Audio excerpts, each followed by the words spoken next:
Fire and Ice by Robert Frost. Fire and Ice is a poem written by Robert Frost. Robert Frost was an American poet and famous for the imagery he used in his poems.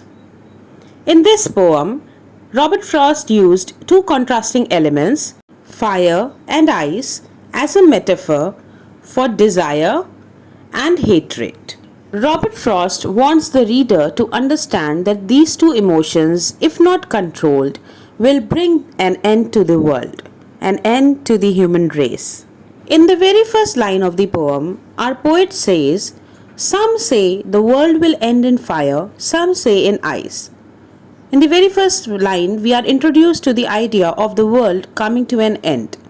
This idea of the earth perishing has always existed there, and there have been many theories on how the earth might perish or destroy one day. In the first line, the poet says, "Some say the world will end in fire, some say in ice." Here he means that there are debates going on, and some people are of the opinion that the world is going to end in fire. Fire means increase in temperature.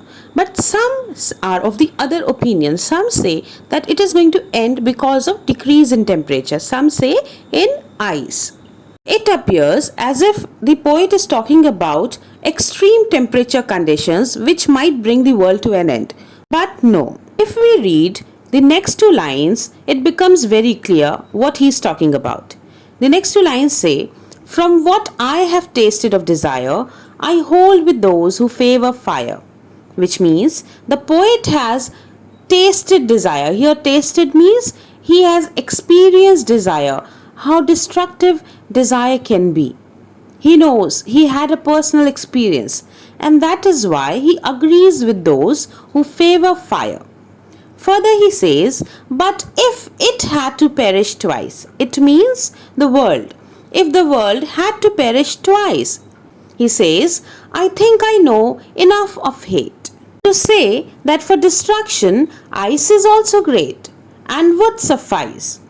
Here, the poet means that if the world had to come to an end two times, if it had to perish twice, then the poet says he knows enough about hate.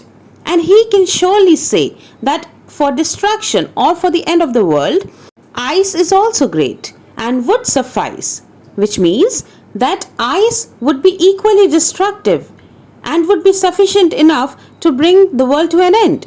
Both fire and ice are equally destructive in nature. So here he means to say that both desire and hatred, both of these emotions, if not controlled, are going to become a reason of the world coming to an end. He wants the reader to understand that nowadays governments and countries, they are fighting with each other. There are so many wars going on, and the reason behind that are these two emotions, desire and hatred. And he wants the reader to understand that if we do not control our emotions, we will bring our human race to an end. So, that's all about this poem. If you liked it, hit like, share and subscribe to my channel.